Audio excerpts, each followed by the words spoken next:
So I know you want to see the video, right? So I perform on a regular basis. I'm a professional flash mob coordinator. Actually, my name is David Miyashiro. I'm the superintendent for the Cajon Valley School District. I learned the trick, though, to always build in some videos ahead of your title slide, just in case you need something to fill. And if I had more time, I'd show the rest of the video, but I'm going to get into our story. If I have time, I'll get to culture. You've been impeccable with time, so I'll set my timer for 30 minutes, too. And thank you for allowing me to share. So I started my teaching career not too far from here in the Roland Unified School District as a kindergarten, first grade teacher, right at the beginning of class size reduction. And then after 6-7 years in Roland, I taught at the continuation high school and then got my first principal job right here in Orange County in the Fullerton School District. There's some OCDE people here? All right. And it was right at the beginning of No Child Left Behind. And so I was hired to take over Richmond Elementary, which was one of the worst performing schools in the state. Our API was 521. And if you remember API, 521 was not good. And we were in program improvement year 3, and they said, get out of program improvement. David, do whatever you can to raise the test scores. And so we did. We became the New England Patriots of standardized testing. We did so well that the state of California sent proctors into our classrooms to make sure we weren't cheating. That's how well we did. Richmond was over 800 by the time I left. And the thing that's I'm ashamed of is this quote from the Orange County Register. They were following the schools that could be taken over. So we won. But who won? The adults won. And Sharon Ramirez, one of my 6th grade teachers who's retired now, she came to my office later that academic year crying, and she was upset because one of our students who had moved to Texas came back and now had a young baby at 15 years old. And when she brought her to the office, she was proud of her child. And Sharon said, we aren't doing a damn thing for these kids. We're improving their test scores. They're still getting pregnant. They're still going into generational gangs. Richmond was 100% Title I, 100% unduplicated. I don't think we used unduplicated language at that time, but high poverty school, and we didn't change anything. That was the same year that TED put TED Talks online, and everyone has seen this talk, the late Ken Robinson. We watched it twice in a staff meeting. I allowed Sharon to share her story and let her cry, and other staff members cried, and we said, what are we doing to these children? What are we doing in the name of education? And by the way, the adults weren't having fun either. And so Leilani mentioned earlier, well, what is the problem?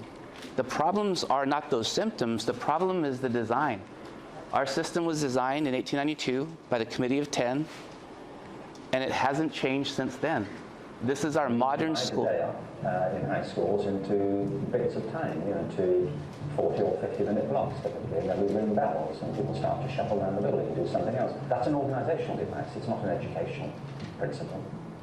10 University of Heads in 1890 said, in 11th grade, everyone should learn chemistry, and senior year, everyone should learn physics. A lot of these subjects are great, but these priorities were dictated 124 years ago. And the government doesn't help. So our federal indicators haven't changed much in the last 80 years. This is the state of California. It looks roughly the same. At the first start, college and career readiness was measured by high school graduation. Does a high school graduate mean college and career ready? I don't think so. So this is my 10th year now in El Cajon. The first thing that my board asked me to do when I got there was go out and meet the community leaders. Talk to everybody that would be in our social circle. My first meeting was with the city manager. His name is Doug Williford. He's retired now also. And I asked him, I said, Doug, you guys oversee the police department, fire department, public works, everything that the taxpayers fund except the school district. So if we were yours, what would you have us do? And I never had somebody speak to me this sternly. He pointed at me, he said, you need to stop stigmatizing the most important work in this country. And then he referred to San Diego. Oceanside, we have Camp Pendleton Marines. We have the Navy in the Marina. And we have one of the best Air Force bases, all within the same 25 square mile radius. The civilian and non-civilian jobs are not things that we want kids to fall back on. We want them to aspire to that. And then he said, in East County, San Diego, build San Diego. We're real estate developers, we're commercial developers. Why are you stigmatizing labor? Kids can get a job right out of high school. And then he said, you need to reinvent the system so that our kids can find gainful employment. And then I started to have other conversations with our workforce board and the Economic Development Council. And they said, do you know what? You guys lead the region in opportunity youth. Kids aged 16 to 24, not working and not in school. That's not a good category to be in front of. And this is global, actually, research, by the way, from Brookings. This is the case in most places around our country. I'm sure Learning Council, you've seen it everywhere. Yep. Opportunity youth. And so I go back to this one because these are mostly in the Cajon Valley School District. And the fading American dream, this is Raj Chetty's data out of Stanford, shows that the ability for young people to out-earn their parents has diminished over time, and it's almost impossible now based on today's standards and job market. Prior to the pandemic, this was a problem, a gap between unemployed and open jobs. It's exacerbated by the Great Resignation, are we calling it? And the biggest data was shared by the US Department of Ed. The 1.8 trillion, we just heard a couple days ago, the announcement that they're going to forgive some of this. But how do we stop the bleeding? These are the kids that were successful. These are the kids that graduated from high school, got a student loan, went and got accepted to university, and now they can't pay off their debt. So what happened? In El Cajon, again, highest poverty level in San Diego. You wouldn't think that in San Diego we have that, but we do. So we went to our board and said we need to change our mission and vision. It's simply this: to make our community the best place to live, work, play, and raise a family, with a vision of happy kids engaged in healthy relationships on a path to gainful employment. And we put it right above the dais. This is where our board meets, and it's our vision statement. Prior to that, there was this big jargon paragraph that no one could read or articulate, the mission statement. Everyone knows our vision and mission now. And so Gallup measures these things. So we went to Gallup to say, how can we increase engagement, hope, career and financial empowerment, and even small business in our schools, in our kids, so they start to develop that over time. And we measure that by measuring possible future selves. This is vocational psychology data that measures if you can see it, you can do it. And kids in high poverty, they don't get exposed to much. So we had to expose them to the world of work. And this is one of the best TED Talks I've seen. His name is Logan LaPlante. I think he's 21 now. But this was at TEDx Nevada. What he has to say is profound. What do you want to be when you grow up? Now, adults are hoping for answers like, I want to be an astronaut, or I want to be a neurosurgeon. You adults and your imaginations. Do we ask that of our kids? But what he says next is really profound. It seems to me when adults say, what do you want to be when you grow up? They just assume that you'll automatically be happy and healthy. But maybe that's not the case. Go to school, go to college, get a job, get married, boom. Then you'll be happy, right? We don't seem to make learning how to be happy and healthy a priority in our schools. It's separate from schools. And for some kids, it doesn't exist at all. For some kids, happiness and healthy relationships don't exist at all. And are we doing anything to fix that in the name of curriculum and instruction? So this is Logan now. He did very well for himself. And when we say happy kids, we're not talking about, just blissful joy. Happiness scientifically is self-awareness, self-esteem, and self-efficacy belief. Not fame, not fortune. And there's studies that show that. We just had Sean Aker as our keynote speaker at our convocation this past August.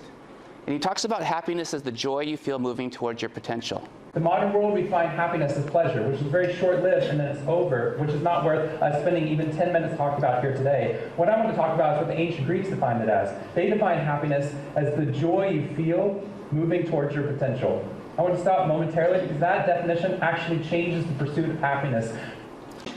So think about joy you feel moving towards your potential. If happiness is on the other side of success, what he says is your brain will never get there. I'll be happy when I graduate. I'll be happy when I get my first job. And the goalposts always change. I'll be happy when I get married. Then I'll be happy when I get divorced. And it continues and continues. So we implore the scientific aspects of happiness into the curriculum. Charles Duhigg defines happiness as a habit, those things we routinely do. A keystone habit is something that you do first thing in the morning that triggers other habits. Like if you exercise, you can be less hungry. So things that we do routinely to build that muscle of happiness. And the largest longitudinal study of happiness out of Harvard equates happiness to long-sustained relationships. Those are not big surprises because we all learned this in school with Maslow. This is old research proven over time. And so how do we make Cajon Valley the best place to live, work, play, and raise a family? We need to get our people employed. And it's not just our students, it's their parents too. So our career development program is a 2-generation strategy to help our families actually have income mobility and change their trajectory as a family. To do that, we have to blur the lines between education and the world of work. And my favorite quote from John Adams about education, there ought to be 2. Education should teach us how to live and how to make a living. And so in order to do that, we learned a lot this morning about technology and its role. We started there in the Cajon Valley School District. How do we create a technology-rich ecosystem leveraging the best of machine learning, artificial intelligence, and adaptive platforms to help personalize learning for our kids? In 2014, this was our first iteration of a digital curriculum.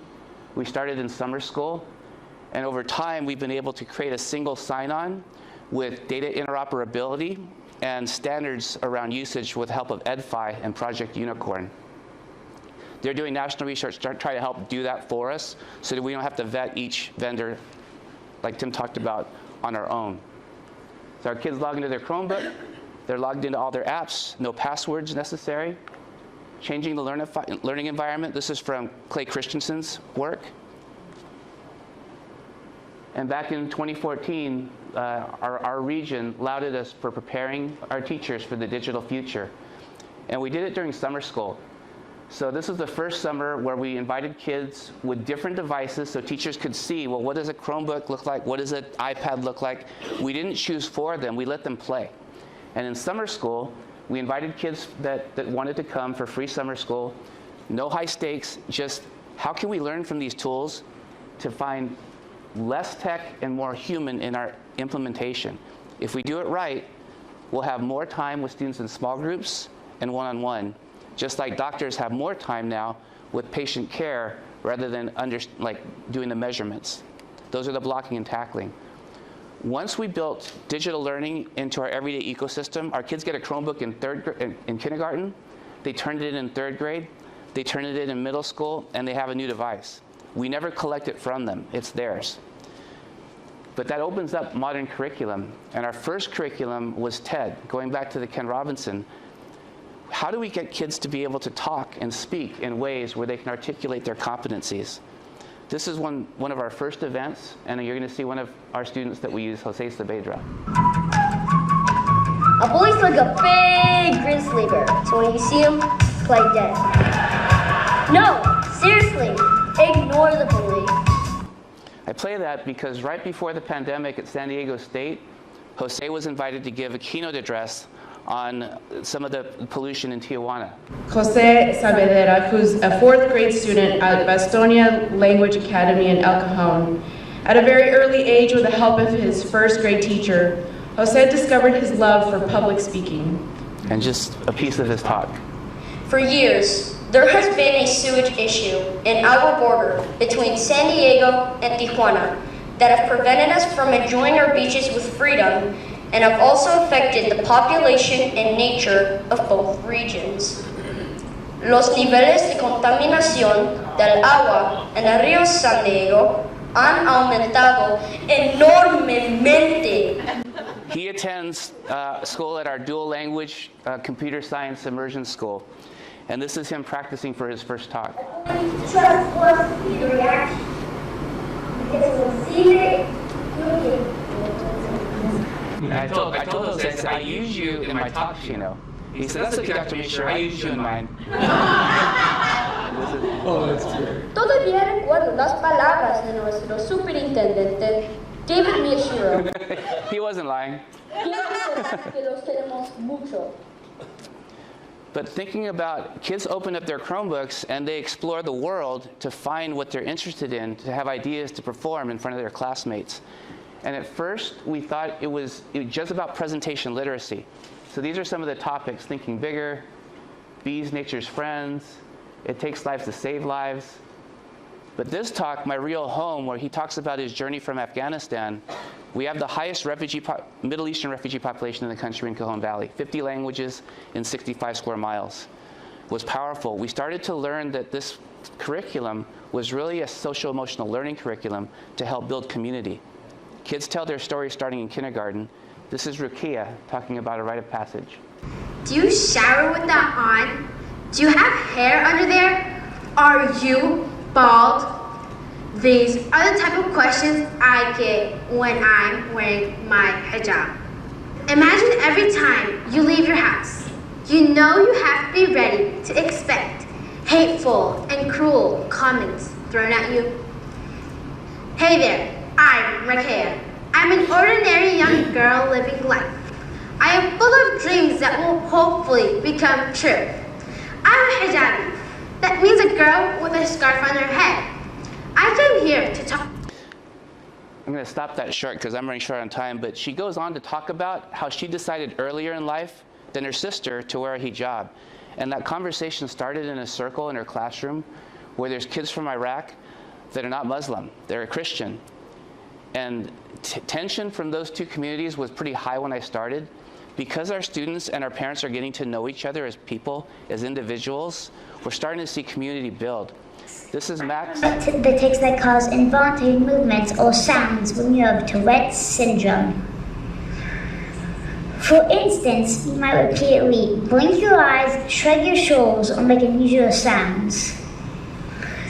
As I speak to you today, I don't want you to feel bad for me. I want to inform you on what many kids and adults are battling every single day. When I was younger, I stopped there because all the kids say, when I was younger, it's so cute, right? But Max has an IEP. We get to know him. We don't stigmatize it. We celebrate his diversity. And then this is Precious, the last TED Talk I'll show from the past. What are we promoting and learning? And more importantly, what are we teaching? Most of the time, the case seems to be that we are promoting and learning stereotypes and stigmas about each other. We can choose to turn these stereotypes around for better, or simply choose to ignore them. Because if a stereotype doesn't apply to you, why do you bother? Instead, I urge you to choose to rise above the discriminatory stereotypes you have been labeled with because of your group or surface level appearance. It might seem hard at times. If we try to teach that in curriculum, both sides of the political aisle fire at us. If we allow students to tell their unique individual stories, express who they are, how they want to be expressed, and accept them, nobody complains. The TED organization put together this curriculum. It's free online at ed.ted.com. You can go there and get it free resources now. We've taken that and turned it into a personalized learning progression for presentation literacy where our kids tell stories. And this is what it looks like in a first grade classroom. Oop. Buenos días, bienvenidos a nuestra clase de la República Dominicana. Mi nombre es Delilah Butler. The key about the TED Ed curriculum is it gives coaching around performance. She didn't look at her PowerPoint once. But when she started, the kids would do this when they're presenting. They would present at the screen. But through coaching, she learned that I need to know what my slides are and be able to speak to the audience, knowing what's behind me with a confidence monitor. The last part from TED I'll share is their cultural exchange. In our district, we have 50 languages, the most diverse community I've ever been in. Most communities have diversity of 2 or 3 ethnicities, so it's really hard to build multicultural awareness. TED does that through their TED Ed clubs, and this is what that looks like and sounds like. Okay, I have a question. What is the best thing about your culture? Food. I love Hamilton. I love Yeah, me too. Yeah, me too. My biggest passion is K-pop. English is not my first language, so it's okay. We all make grammar mistakes, and don't worry. Just go ahead and show. guys, how do you say hi in your language? We've been using the TED curriculum for 9 years now, and the community that it's built, not just in our schools, but around the whole community, has been really impactful. The next step was to build that skill into career development. And so the mission of me is the framework for the world of work, which is a curriculum that we built in Cajon Valley. We spent $5 million, hired curriculum companies, and built our own career development curriculum where kids learn to tell their story, their academic and career journey, and build strong sense of self-awareness aimed at the future. We knew it was working when we saw change in our students. This was, I think, in 2015. Now let's get this straight. I'm not proud of the way I acted, but I'm being real. I would trick people on purpose and pinch the people who made the comments. Then I would lie and say my day was good, when really I was hurting the people who had hurt me. She's talking about her journey learning how to not be a bully. And this is the same girl this year on our stage. The groups I joined helped me to manage my anger and reflect on my actions. But because of all the comments that have been made about the way that I looked, I had really bad self-esteem and had a hard time believing in myself. It took one teacher to really convince me that I had the ability to do great things. So I used what little confidence I had left to do a TED Talk and share my experience. Ever since the day I went on stage to tell my story, I started to feel better about myself and believe that I could do anything. I may not look that different from when I was in elementary school, but you can definitely tell that something about me had changed. And that one thing was my self-confidence. I had finally realized that I was not only beautiful on the outside, but that my stories and experiences hold value.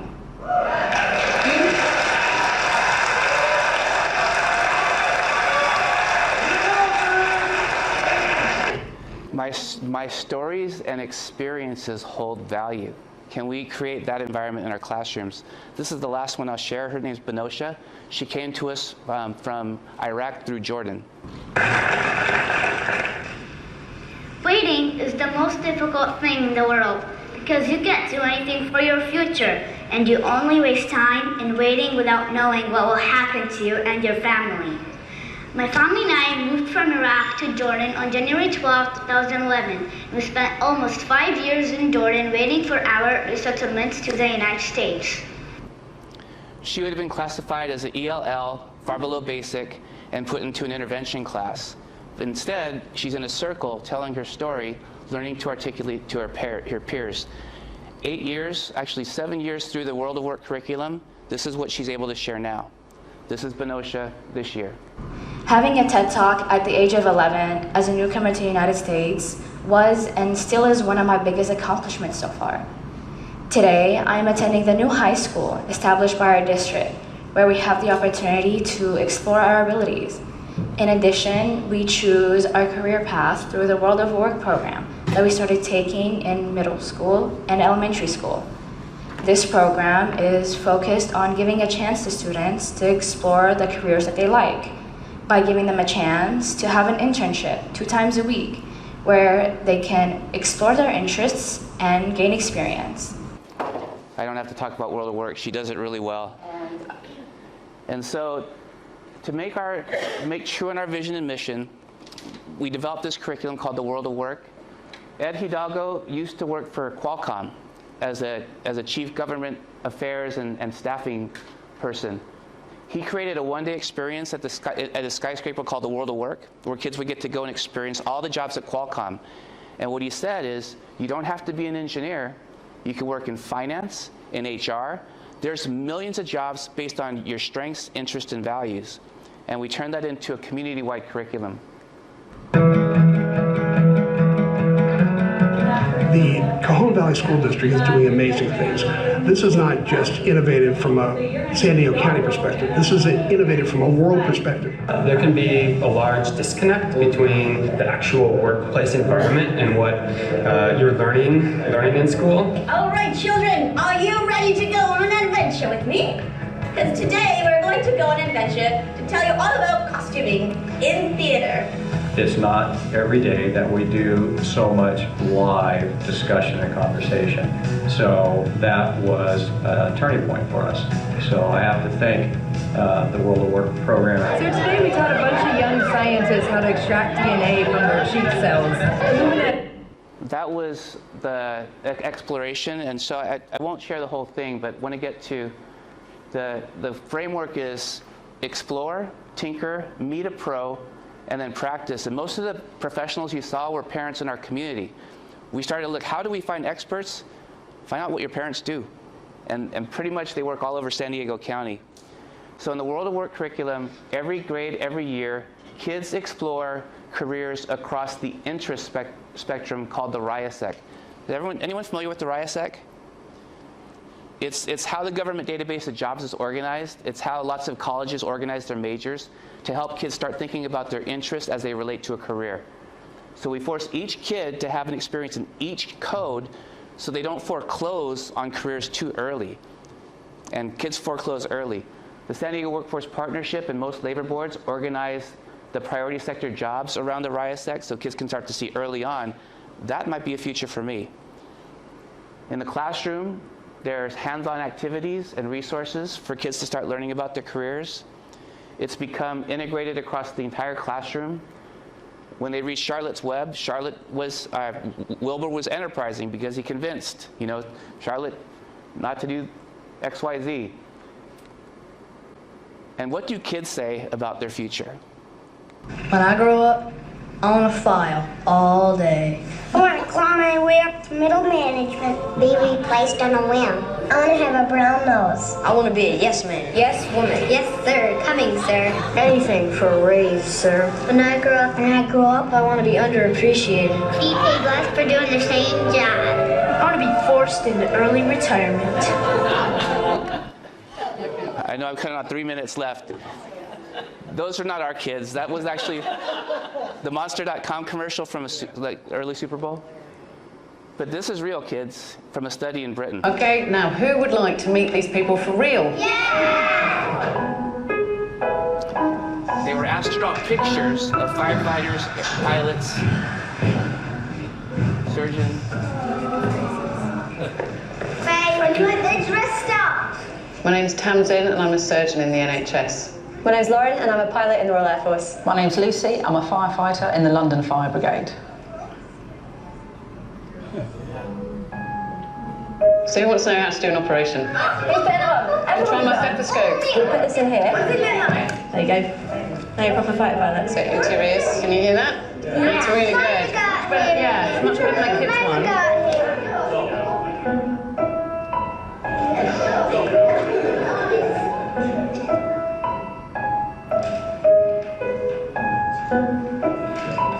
What the research shows is that gender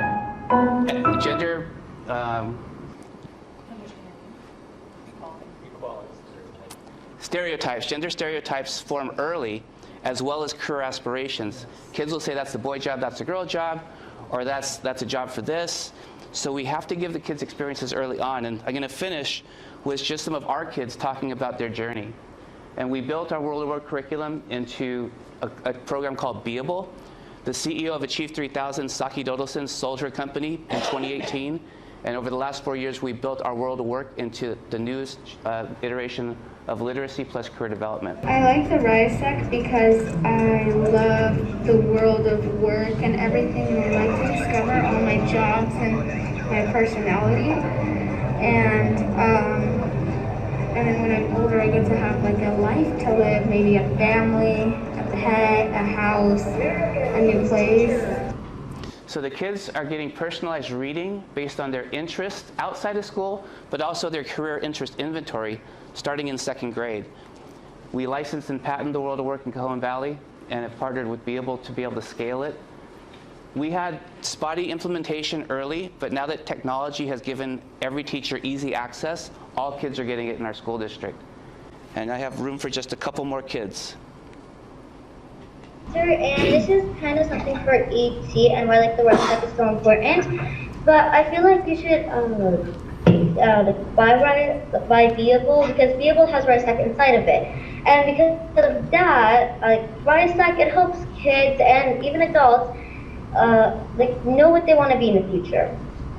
For adults, some adults, they make wrong choices in bachelor's degree, study something they're not interested in, and that can lead to them not being interested in their job. And when you're not really interested in your job, it's like reading. You're not interested in it, you're gonna do bad at it, and you may even get fired. So if you kind of buy a Beable and The people on the screen were from the U.S. Department of Ed, Federal Office of Student Aid. They wanted to learn more about our curriculum. And this is the last one I'll share before I stop. Hi, my RiceStack code is ACS. I'm artistic when I paint, use my imagination, draw, and create things. I'm conventional when I learn, because I like math and numbers, and when I sort things. I am social when I help and be kind. Thank you for watching. Bye. And so the problem that we're trying to solve, we're studying and we're building the possible future selves for our children. And I'll stop there and thank you for allowing me to share.